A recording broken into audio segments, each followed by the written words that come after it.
Pasca melakukan aksi perusakan dan mengamuk di pusat perbelanjaan yang berada di apartemen Kalibata City, saudara, kondisi warga negara asing asal Afrika yang berada di rumah sakit Polri Jakarta ini sudah mulai tenang. Lalu seperti apa update penyelidikannya? Ini kita tanyakan kepada Kompol Mansur, Kapolsek Pancoran yang telah bergabung bersama kami. Ini kita tanyakan kepada Kompol Mansur, Kapolsek Pancoran yang telah bergabung bersama kami di Kompas Petang. Selamat sore, Pak Mansur. Selamat sore, Mas Yasir. Ini apakah sudah ada hasil dari pemeriksaan ini, termaksud rencana tes urin yang akan dilakukan terhadap pelaku? Baik, terima kasih.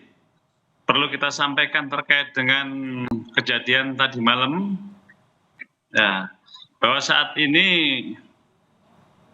si pelaku sedang diamankan setelah dirawat di Rumah Sakit Kramat Jati. Saat ini sudah dikembalikan ke Polres Jakarta Selatan untuk penanganan lebih lanjut. Jadi karena dari pihak rumah sakit pun menyarankan untuk berobat jalan. Demikian. Sudah diamankan di Polres Jakarta Selatan, itu berarti memang tengah menjalani pemeriksaan di sana? Betul, sambil nunggu yang lukanya sebagian supaya sembuh dulu dan supaya kondisi mental mereka juga stabil, baru nanti diambil keterangan. Demikian. Apa saja pemeriksaan yang nantinya akan dilakukan terhadap warga negara asing ini, Pak Mansur? Ya, yang pertama tentunya terkait dengan masalah izin tinggal.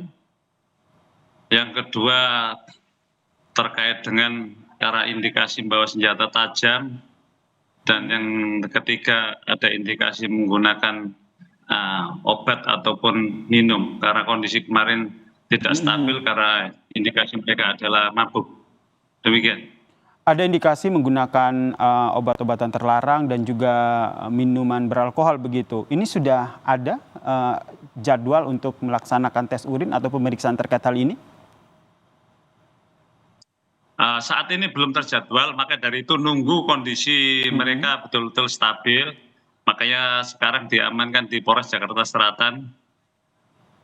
Nanti setelah memang kondisi stabil akan dilakukan pemeriksaan lebih lanjut. Terkait dengan warga negara asing ini, apakah juga ada korban lain yang juga menjadi korban akibat terluka, akibat kekerasan ataupun hal-hal yang dilakukan oleh warga negara asing ini? Jadi ada korban 3 korban yang korban tersebut adalah security apartemen Kalibata. Sebetulnya korban tadinya mau mengamankan salah satu rekannya yang saat itu sedang negosiasi, ternyata malah jadi ya, ada indikasi mau disandra lah. Nah, akhirnya dari teman-teman security dengan respect untuk mengamankan temannya yang dalam penguasaan si pelaku tersebut. Ya di situ mungkin karena tenaganya sangat kuat sekali mereka ini, ya disitulah mungkin dia kena sikut ataupun kena tendangan dari mereka. Kemudian mau mengkonfirmasi juga nih Pak Mansur terkait dengan ada informasi upaya pembunuhan terhadap anak pelaku. Ya betul, jadi awal mulanya begini.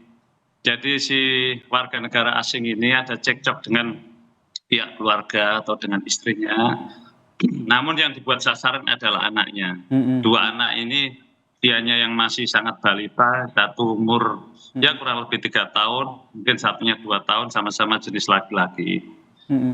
Ya setelah kita lakukan komunikasi, dia dengan nada teriak, nada tinggi, rencana mau ada indikasi mau melempar anaknya untuk ke bawah. Itu kan antara lobi dengan area untuk perbelanjaan itu kan cukup ada jaraknya kurang lebih 10 meteran lebih ya. Nah, akhirnya kita petugas respect saat itu untuk merebut anaknya tersebut. Baik Pak Mansur, kemudian terkait dengan keberadaan dari warga negara asing ini, itu berarti memang sudah lama ya. Berapa lama waktunya? Kurang lebih kemarin hasil pengecekan imigrasi sudah ada lebih dari setahun dan izin tinggalnya nanti tinggal 1 tahun, bulan Mei 2025, bulan depan. Baik, kemudian langkah hukum yang akan diambil, proses hukumnya akan dilakukan di Indonesia atau dideportasi? Ya, sementara ini kita lakukan penyidikan dulu terkait dengan kalau indikasi ada membawa senjata tajam, kita lakukan dengan kenakan dengan undang-undang darurat. Demikian. Baik, terima kasih Kompol Mansur, Kapolsek Pancoran telah berbagi informasi bersama kami di Kompas Petang. Salam sehat Pak Mansur.